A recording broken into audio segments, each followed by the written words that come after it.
तो वहीं पहलगाम हमले पर गृह मंत्री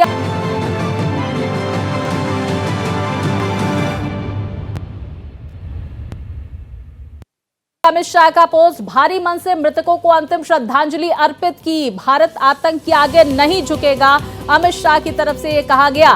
तो इस नृशंस आतंकी हमले के दोषियों को बख्शा नहीं जाएगा। दो टूक यहां पर केंद्रीय गृह मंत्री अमित शाह की तरफ से कही गई है और ये पोस्ट उन्होंने साझा किया।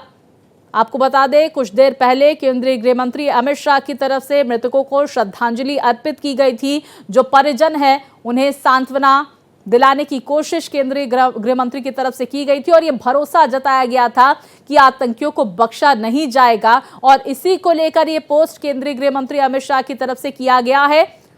उन्होंने कहा कि भारी मन से मृतकों को श्रद्धांजलि अर्पित की। भारत आतंकवाद के आगे झुकेगा नहीं, ये साफ बात केंद्रीय गृह मंत्री अमित शाह की तरफ से की गई है। भारत की तरफ से क्या एक्शन लिया जाता है ये भी देखना महत्वपूर्ण होगा, क्योंकि लगातार अब देखिए कश्मीर से लेकर दिल्ली तक बैठकों का दौर जारी है। ये उस वक्त की तस्वीरें सामने निकल कर आई जब केंद्रीय गृह मंत्री अमित शाह श्रद्धांजलि अर्पित करने मृतकों को पहुंचे और देखिए साथ ही उन्होंने ये पोस्ट भी किया है।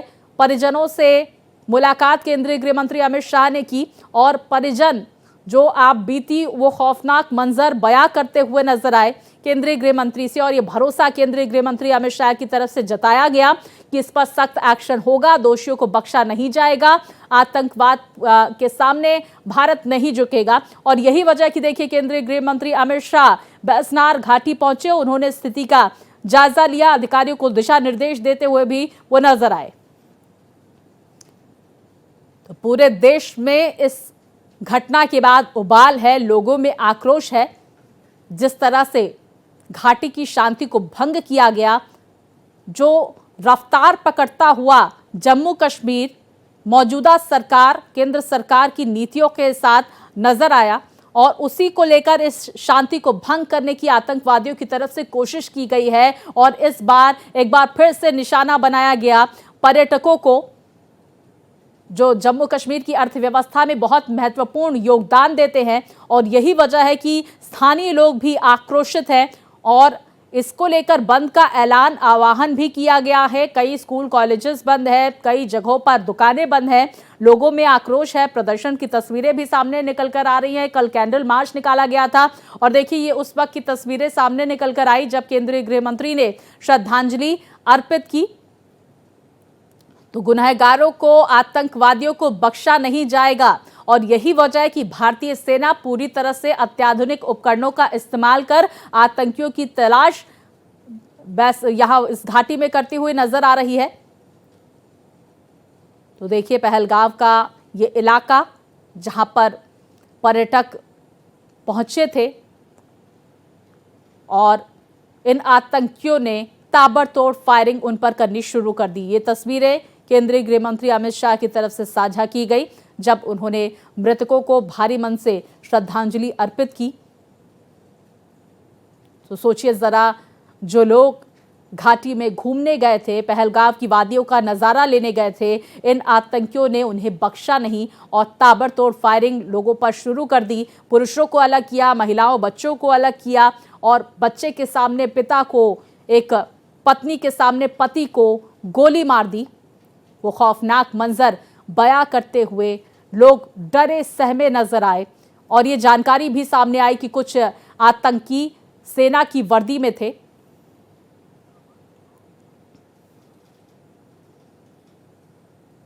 तो वहीं देखिए इस खबर पर विस्तार से चर्चा के साथ रईस अहमद हमारे साथ ग्राउंड जीरो से जुड़ गए हैं और साथ ही साथ हमारे साथ मेजर रिटायर्ड मोहम्मद अली शाह रक्षा विशेषज्ञ जुड़ गए हैं। शाह साहब, मैं आपका स्वागत करूंगी और सबसे पहले हम रईस का रुख कर लेते हैं। रईस, इस वक्त पहलगाम में क्या स्थिति आप देख रहे हैं, किस तरह से वहां पर सर्चिंग चलाई जा रही है?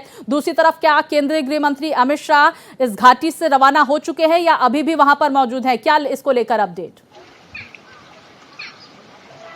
जी हाँ, बिल्कुल इस वक्त हम मौजूद है पहलगाम में। यहाँ से लगभग 2 किलोमीटर दूर जो है वो बाईसरन वैली है। बिल्कुल आप देख रहे हैं ये पहलगाम का मेन मार्केट है। सन्नाटा छाया हुआ है, लोग परेशान हैं, तनावपूर्ण स्थिति जो है वो बनी हुई है।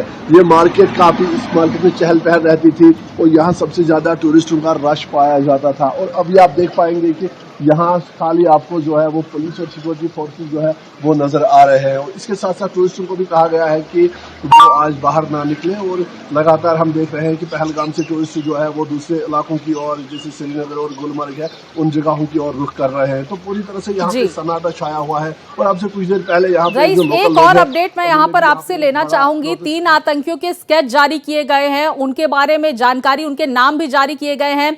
इनके बारे में क्या अहम अपडेट आपके पास सामने निकल कर आ रही है? जी हाँ, बिल्कुल। जिस तरह से हम कल से देख रहे हैं कि टीआरएफ ने इस हमले की जिम्मेदारी जो है वो कबूली है। उन्होंने कहा कि ये हमला उन्होंने अंजाम दिया है। लेकिन यहाँ पे हम लगातार देख पा रहे हैं कि आज भी उड़ी सेक्टर में जो है 2 आतंकवादियों को मार गिराया गया। वो घुसपैठ की कोशिश कर रहे थे। तो कहीं ना कहीं जो यहाँ पे शांति का माहौल पैदा हो रहा था, जिस तरह से पीस प्रोसेस आगे बढ़ रहा था, बिल्कुल देखिए, शांति भंग करने की यहाँ पर कोशिश की गई है। वो घाटी जहाँ पर्यटक आकर खुश होते थे, गुलजार रहती थी पर्यटकों से, आज वीरान नजर आ रही है। मोहम्मद अली शाह साहब का मैं रुख करूंगी। मोहम्मद साहब, जब मैं देख रही हूं कि एक हफ्ते पहले ये प्रतिक्रिया पाकिस्तान के आर्मी चीफ की तरफ से सामने निकल कर आती है हिंदुओं को लेकर, और उसके बाद जब इस तरह की वारदात को अंजाम दिया जाता है और धर्म पूछा जाता है, कलमा पढ़ने के लिए कहा जाता है और कुछ और घटनाएं सामने निकल कर आती हैं, पुरुषों को अलग किया जाता है, महिलाओं और बच्चों को अलग किया जाता है, और ये भी जानकारी सामने निकल कर आ रही है कि कुछ आतंकी पश्तून भाषा में बातचीत कर रहे थे। साफ तौर पर पाकिस्तान का जो चेहरा है वो अब बेनकाब होता हुआ नजर आ रहा है। स्वाति जी, देखिए, मैं कुछ एक बातें आपने मौका दिया है ये स्पष्ट कर दूं लोगों को कि पाकिस्तान, आपने बोला पाकिस्तान का चेहरा नजर आते हुए दिखता है। बिल्कुल 100%। मेरे को अगर निजी तौर पे मेरे को शक है ही नहीं कि ये पाकिस्तान की तरफ से कराया गया है। और आपको मैं कुछ एक लॉजिकल वजह बताता हूं मैं, क्योंकि अगर लोकल कश्मीरी वहां पे होता, कश्मीर की इकोनॉमी थ्राइव करती है, सर्वाइव करती है वो केवल ट्रैवल और टूरिज्म पे। जी। लोकल कश्मीरी, जब मैं फौज सेवानियुक्त होने के बाद हम फिल्म की शूटिंग करने वहां पे गए थे। मैंने एक्टिंग करी थी बजरंगी भाईजान में, हैदर में और मौजी में, फिर अवरोध की शूटिंग भी JNK में हुई थी। तो इन फिल्मों में मैंने एक्टिंग करी। तो जब हम वहां पर एक्टिंग कर रहे थे तो मैं देखा कि वहां पे सुरक्षा बलों की डिप्लॉयमेंट बहुत कम थी, वहां पर थी नहीं, ना के बराबर। तो मैंने पूछा लोगों से, क्यों भाई यहाँ पे सुरक्षा बल क्यों नहीं है? यहाँ पर मैं तो फौजी आदमी था, मुझे कोई उठा लेगा कोई? तो हालांकि डर नहीं था मगर एक चिंता थी। तो उन्होंने बोला कि नहीं था, यहाँ पर यहाँ के लोकल जो है वो सपोर्ट नहीं करते हैं उग्रवादियों को, क्योंकि ऐसे अगर वो करने लगे, पहलगाम में खासतौर से हैदर और बजरंगी भाईजान की शूटिंग हमने पहलगाम में ही की थी हमने। तो यहाँ पर टूरिज्म इकोनॉमी मारी जाएगी। तो मैं नहीं मानता कि बिना लोकल सपोर्ट के ये अंजाम तक ये हो सकता है कि बिल्कुल स्लीपर सेल कोई ना कोई, मैं ये नहीं कह रहा हर कोई, एक परिवार या कोई 2-4 लोग शामिल होंगे। NIA की पहुंच गई है, वो तहत करेगी और किसी को भी बख्शा नहीं जाएगा जो इसमें जिसके हाथ होंगे इसके अंदर। अब पाकिस्तान का चेहरा इससे नजर आ रहा है मेरे को कि अब आप गोली मारे पहले ये पूछ रहे हो अपना नाम बताओ, तुम ये मजहब बताओ, इस तरीके से आप सिलेक्टिव किलिंग कर रहे हैं। तो यानी कि पाकिस्तान चिढ़ता है हिंदुस्तान की तरक्की से, पाकिस्तान चिढ़ता है जम्मू कश्मीर आगे एडवांस कर रहा है उससे, पाकिस्तान चिढ़ता है हिंदुस्तान के मुसलमानों से। मैं आपको ये बात स्पष्ट कर दूं, हिंदुस्तान के जो मुल्क के जो मुसलमान है ना, वो इत्तेफाक नहीं रखते हैं पाकिस्तान की आइडियोलॉजी से, कतई रखते हैं। अब क्योंकि पाकिस्तान इस बात की खुंदक, क्यों हिंदुस्तान का मुसलमान, उनके वो भी मुसलमान है, अभी मुसलमान, लेकिन हिंदुस्तान के मुसलमान पहले हिंदुस्तानी हैं। सारे मुसलमान ये बात सुन लें, वो पहले हिंदुस्तानी है, बाद में उनका नाम, मजहब, क्षेत्र सब कुछ बाद में आता है। तो पाकिस्तान ऐसा नहीं है। पाकिस्तान में माइनॉरिटीज के खिलाफ क्या सलूक होता है? पाकिस्तान के आर्मी चीफ, इतनी बेशर्मी की बात है कि एक यूनिफॉर्म का आदमी, उनका टॉप जनरल, ऐसी बेशर्मी बेहूद की की बात करता है। बिल्कुल सर, और यही वजह है कि पाकिस्तान को को भी उसका खामियाजा भुगतना पड़ रहा है और भुखमरी की कगार पर आ चुका है। और जो देश है वो बाकी देश भी पाकिस्तान का सपोर्ट करते हुए नजर नहीं आ रहे हैं। अमेरिका की तरफ से भी सख्त एक्शन लिया जा रहा है और जो यूएसएड के तहत जो तमाम वहां पर फंडिंग की जा रही थी उसे भी बंद किया गया है। बौखलाहट कहीं ना कहीं पाकिस्तान में जरूर देखने को मिल रही है। शाह जी, आप हमारे साथ जुड़े रहिए। हम एक बार फिर से रईस का रुख कर लेते हैं। रईस, आतंकियों की क्या संख्या है, ये एक बड़ा सवाल है। इसको लेकर किस तरह की जानकारी सामने निकल कर आ रही है, क्योंकि 3 आतंकियों के स्केच वहां पर जारी किए गए हैं, उनके नाम भी सामने निकल कर आ रहे हैं। और कितने आतंकी शामिल थे कल के इस पूरे घटनाक्रम में, इसको लेकर कोई अपडेट आपके पास? जी हाँ, बिल्कुल। जिस तरह से कल ये घटना घटी है, इस घटना ने तमाम लोगों के दिल जो है वो झंझोड़ के रख दिए हैं। यहाँ लोग समझ नहीं पा रहे हैं कि आखिर हुआ क्या, क्योंकि पहलगाम में इस तरह के हमले जो है, ये आतंकी हमले बहुत कम देखने को मिले और खास तौर पे टूरिस्टों पे इस तरह का हमला जो है वो पहली बार इस तरह का बड़ा हमला जो है वो पहलगाम में मिलिटेंट्स ने आतंकवादी ने अंजाम दिया है। फिलहाल बताया जा रहा है कि 3 मिलिटेंट्स के स्केच जो है वो जारी किए गए हैं, लेकिन ये तादाद और भी बढ़ सकती है, ये ज्यादा भी हो सकती है। इसमें एनआईए की टीम जो है वो पूरी तरह से खोज कर रही है, जांच कर रही है। इसके साथ साथ जो केंद्रीय गृह मंत्री है वो भी अभी यहाँ से गए हैं, वो यहाँ पे थे, पूरा उन्होंने भी हालात का जायजा लिया। और जो सुरक्षा एजेंसियां है वहाँ हर उनकी जो टीमें हैं वो वहाँ पे लगी हुई है। फिलहाल जो बिल्कुल लगातार लगी हुई है सुरक्षा एजेंसियां और इलाके की सर्चिंग भी की जा रही है। रईस, हमारे साथ जुड़े रहिए। हम अली शाह जी का रुख कर लेते हैं एक बार फिर से। सर, मैं समझने की कोशिश करूंगी, आपने कहा कि आप शूटिंग के दौरान भी गए थे, आपने सर्व भी किया है, तो क्या कुछ दिक्कतों का सामना पहलगाम के इस बैजरन घाटी में सुरक्षा बलों के सामने निकल कर आ रहा है? क्योंकि देखिए, देवदार के पेड़ हैं और छुपना वहां पर आसान है, मडी इलाका है पूरा, इस तरह की जानकारियां भी सामने निकल कर आई और सुरंगें भी बनाई जा सकती है कुछ लोगों की मदद से, इस तरह की चर्चा जोरों पर नजर आ रही है। तो क्या कुछ दिक्कतें इस वक्त सामने निकल कर आ रही हैं और यही वजह है कि इस ऑपरेशन में इतनी देरी लग रही है?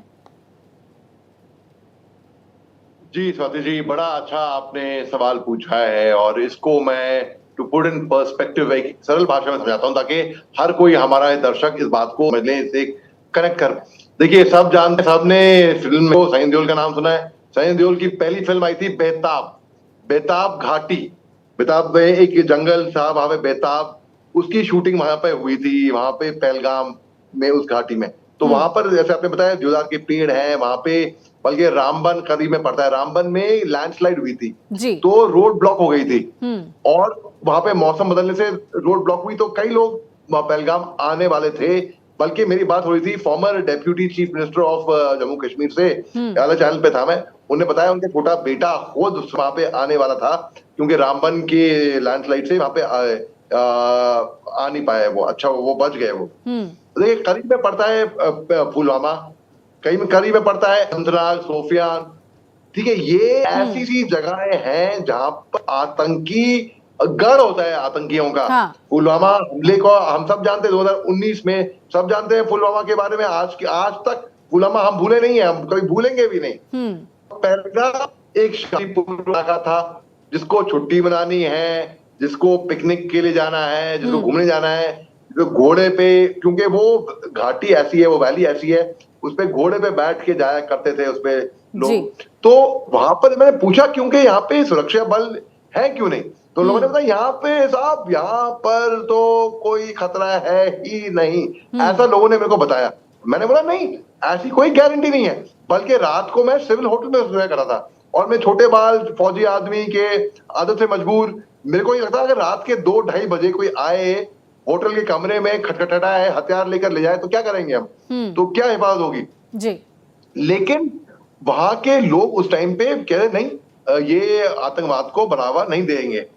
ये पाकिस्तान की करीब 100% पाकिस्तान में, पाकिस्तानियों ने 99 में कारगिल के युद्ध में जब जनरल परवेज मुशर्रफ ने मास्टरमाइंड किया था, पूरा कारगिल का षड्यंत्र रचा था, उस टाइम पे इन्होंने अपने फौजियों की शहादत को पहचानने से इनकार दिया था। आप बड़ी बात है, कोई शर्मनाक बात कोई होगी जब इनके फौजी सिविल ड्रेस में चोरी छुपे घुसपैठी की तरह अंदर पाए, हमने मारा उनको पकड़ के, तो इन्होंने हमारे निशाब लेने से इनकार कर दिया। जी अगर फौजियों, तो हिंदुस्तान की फौज ने पूरे आदर सम्मान के साथ उनको सुनाया, उनको वो सम्मान दिया जो एक फौजी जी दूसरे फौजी के साथ देता है। बिल्कुल, पाकिस्तान ने और नहीं दिया। बिल्कुल शाह अब साहब, और पाकिस्तान- यही देखिए खासियत है हिंदुस्तान की। लेकिन इस खासियत का और हमारे जो रवैये का पाकिस्तान जो है फायदा उठाता हुआ नजर आ रहा है। आप हमारे साथ बने रहिए। हम एक बार फिर से रईस का रुख कर लेते हैं। रईस, ग्राउंड जीरो से क्या कुछ हलचल इस वक्त देखने को मिल रही है, इस बारे में अहम जानकारियां हम तक पहुंचाएं। और घायलों की संख्या क्या है, क्योंकि मृतकों का आंकड़ा जो है वो 28 पहुंच चुका है। कई ऐसे लोग जिनका इलाज लगातार जारी है, उनकी क्या स्थिति है, इसके बारे में क्या कुछ अपडेट? जी हाँ, बिल्कुल। अगर हम आपको दिखाना चाहेंगे पहलगाम से ये ग्राउंड जीरो रिपोर्ट, बिल्कुल आप हमारे सामने देख रहे हैं कि ये पहलगाम का मेन मार्केट है। यहाँ पे जो है सिक्योरिटी फोर्सेस के जवान आपको नजर आ रहे हैं, पुलिस, सीआरपीएफ, एसओजी के जवान जो है वो यहाँ पे आपको नजर आ रहे हैं। दुकान पूरी तरह से बंद है, जो ट्रैफिक है वो पूरी तरह से ठप है। जो नॉर्मल लाइफ है, आज कश्मीर बंद की कॉल दी गई थी ग्रैंड मुफ्ती और मीर वाइज उमर फारूक की तरफ से, और पूरा कश्मीर जो है वो इस सदमे से अभी बाहर नहीं आ रहा है। लोग समझ नहीं पा रहे हैं कि आखिर हुआ क्या है। ये पहलगाम की तस्वीर है। यहाँ पे सबसे ज्यादा जो है वो भीड़ होती थी। ये पहलगाम का मेन मार्केट है। यहाँ पे सबसे ज्यादा पर्यटकों की तादाद होती थी। आज अप्रैल का महीना है और आपको बता दें कि ये मेन सीजन होता है पहलगाम में, और इसी मेन सीजन में आज के दिन आप देख सकते हैं कि पूरी तरह से सन्नाटा छाया हुआ है। एक भय और खौफ का माहौल है, और दूसरी तरफ से जो सिक्योरिटी एजेंसियां है वो इस मामले में जुटी है, जांच में जुटी है कि जो ये अटैक हुआ है इसकी खोज हो रही है। और इसके साथ साथ जो आला अधिकारी है वो यहाँ पे पहुंच रहे हैं। फिलहाल जो घायल है उनकी हालत जो है वो स्टेबल बताई जा रही है, और 28 लोगों की जो है अभी तक इसमें जो है वो मौत हुई है। तो कहीं ना बिल्कुल, कहीं लगातार ग्राउंड जीरो से तमाम तस्वीरें मेरे सहयोगी रईस हम तक पहुंचा रहे हैं, और मेजर रिटायर्ड मोहम्मद अली शाह, रक्षा विशेषज्ञ, हमारे साथ लगातार जुड़े हुए हैं। मोहम्मद अली शाह साहब, मैं ये भी समझने की कोशिश करूंगी, देखिए पीओके को लेकर जिस तरह से हर एक मंच से भारत ने ये जाहिर कर दिया है कि पीओके हमारा है, हम इसको लेकर रहेंगे। दूसरी तरफ तहव्वुर राणा का जिस तरह से प्रत्यर्पण किया गया,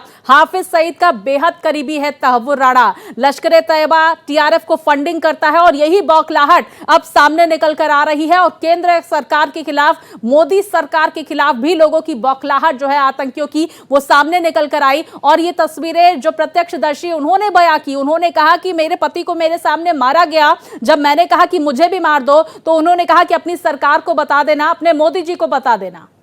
बिल्कुल, देखिए पाकिस्तान का जो मंसूबा है साफ तौर पर निकलकर सामने आ रहा है, और आतंकियों को बख्शा नहीं जाएगा, ये भारत सरकार लगातार कह रही है, भारतीय सेना लगातार कह रही है। मोहम्मद अली शाह साहब, बहुत शुक्रिया, आपने महत्वपूर्ण जानकारियां हमारे दर्शकों तक साझा की। साथ ही रईस, पल पर लगातार आप नजर बनाए रखिए, हम आपसे आगे भी जानकारी हासिल करेंगे। फिलहाल जानकारियों के लिए आपका बहुत शुक्रिया।